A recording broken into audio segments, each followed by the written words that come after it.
Good morning. PHTC second year के online class सामाजिक विज्ञान शिक्षण के अंतर्गत आपका हार्दिक स्वागत है।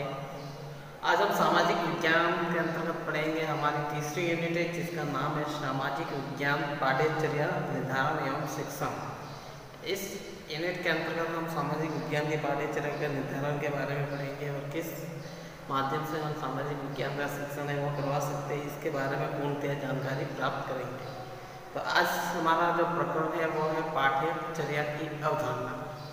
इसके अंतर्गत हम पाठ्यचर्या की अवधारणा के अंतर्गत हम सामाजिक विज्ञान के पाठ्यचर्या के अर्थ के बारे में जानकारी वो प्राप्त करेंगे। तो पाठ्यचर्या शब्द है ये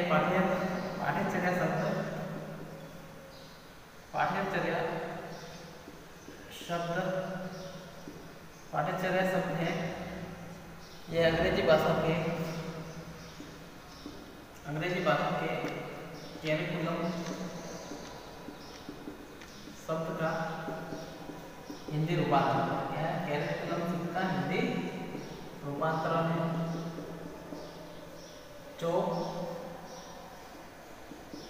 लैटिन भाषा से बना है। किस भाषा से बना है? जो लैटिन भाषा से बना है, जो लैटिन भाषा से बना है।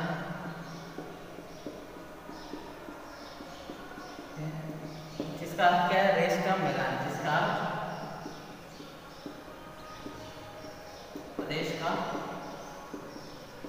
मैदान।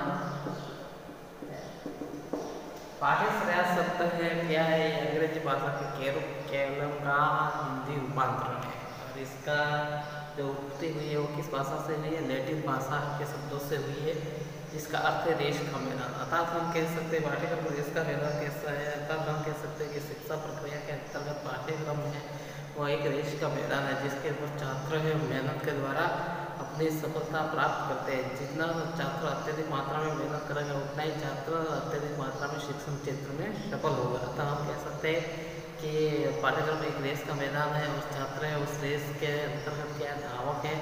अतः जो जितना तेज दौड़ेगा उतना ही वह रेस को प्राप्त करेगा और सफलता को प्राप्त करेगा। इस प्रकार से पाठ्यक्रम क्या एक रेस का मैदान है जो शिक्षा के द्वारा निर्देशित उद्देश्य को पूर्ण करने में काफ़ी महत्वपूर्ण होता है। अतः पाठ्यचर्या को शिक्षा के रूप में भी जाना जाता है। पाठ्यचर्या को हम किसके रूप में मानते हैं? अतः पाठ्यचर्या को हम शिक्षा के रूप में भी मान सकते हैं। शिक्षा के रूप में भी मानते हैं। शिक्षा के रूप में भी मानते हैं। तो पाठ्यचर्या को शिक्षा के रूप में भी मानते हैं। अतः छात्र अध्यापक को यह ज्ञान होना चाहिए, जब प्रशिक्षण लेते समय छात्र अध्यापक को यह ज्ञान होना चाहिए कि पाठ्यचर्या का अर्थ क्या है, उसका महत्व क्या है।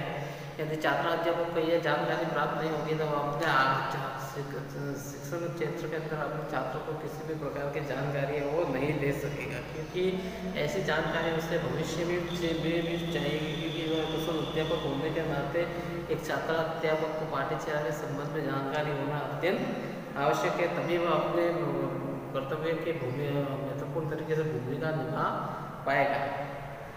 अतः हम कह सकते हैं कि पाठ्यचर्या के जो समाज है वो इस प्रकार से है। इसके अनेक शब्दों में हम पाठ्यचर्या के अर्थ को जान सकते हैं। अर्थात हम कह सकते हैं कि जो छात्र अध्यापक में भ्रामक स्थिति को उत्पन्न करते हैं, जो अध्यापकों के अंदर भ्रम पैदा करते हैं छात्र अध्यापकों के अंदर, उनका अर्थ समझने की स्थिति ही छात्र अध्यापक को अपनी कुशलता से सफल बनाने में महत्वपूर्ण भूमिका निभाती है। अतः एक छात्र अध्यापक को इस प्रकार का जानकारी होनी चाहिए कि पाठ्यचर्या क्या है, पाठ्यचर्या का शिक्षा के क्षेत्र में क्या महत्व है, तभी वो अपने कर्तव्य का निर्वहन है वो कर सकेंगे। और हम ये भी कह सकते हैं कि पाठ्यचर्या है ये क्या शिक्षा, पाठ्यचर्या का सामान्य अर्थ क्या शिक्षा से ही इसका संबंध है। पाठ्यचर्या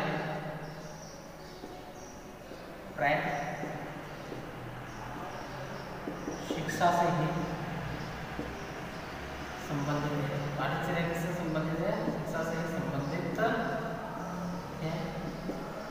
अतः हम इसको शिक्षा का रूप भी मानते हैं और शिक्षा से ही संबंधित है। पाठ्यचर्या का संबंध शिक्षा से अतः हम इसका व्यापक अर्थों में ये भी कह सकते हैं इसकी अवधारणा के संबंध में कि पाठ्यचर्या के प्रत्येक पक्ष पर विचार करना अत्यंत आवश्यक है। पाठ्यचर्या का हम निर्माण करते हैं तो उसके प्रत्येक पक्ष पर विचार करना अत्यंत आवश्यक है, जिसके अंतर्गत उसके सिद्धांत है, उसकी उपयोगिता के संबंध में, उसके कारण विधि, उसके उद्देश्य आदि बातों का हमें ध्यान में रखकर उनका समावेश करना चाहिए।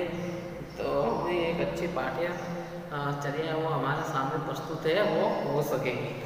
इस संबंध में पाठ्यचर्या के संबंध में प्रोफेसर एस के दुबे ने अपने शब्दों में यह कहा है कि पाठ्यचर्या या शिक्षा क्रम के अंतर्गत विषय की रूपरेखा है। पाठ्यचर्या क्या है? शिक्षा क्रम के अंतर्गत विषय की रूपरेखा है जो व्यवस्था या क्रम से लिया जाता है, इसका अर्थ जो कि उस विषय की उपयोगिता, उसका आवश्यकता, उसका महत्व, उस महत्व से संबंधित होता है। तो जो विद्यालय, शिक्षक या समुदाय के लिए उत्तरदायी होता है पाठ्यक्रम। अतः हम कह सकते हैं प्रोफेसर एस के दुबे ने ऐसी पाठ्यचर्या की परिभाषा दी है कि पाठ्यचर्या एक ऐसी व्यवस्था का रूप है जिसके द्वारा हम उस विषय की उपयोगिता, उसकी आवश्यकताओं, उसके महत्व से संबंधित होती है, जिसकी वजह से हम इसे विद्यालय, शिक्षक या समुदाय के प्रति उत्तरदायित्व का जो समावेश है वो पूर्ण रूप से पाठ्यचर्या के अंतर्गत होता है। तो इस प्रकार से पाठ्यचर्या के संबंध में प्रोफेसर एस के दुबे के विचार थे। अब हम श्रीमती आर के शर्मा के विचार है उसके संबंध में जानकारी प्राप्त करेंगे।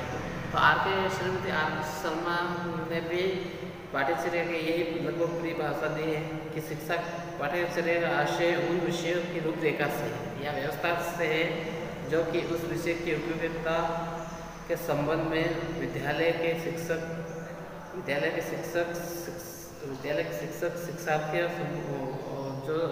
शिक्षार्थी और समुदाय के प्रति उत्तरदायित्व का निर्वहन करने के साथ साथ छात्रों का सर्वांगीण विकास करने होती है, जो छात्रों का संपूर्ण रूप से सर्वांगीण विकास करते हैं, चाहे आध्यात्मिक हो, मानसिक हो, शारीरिक हो।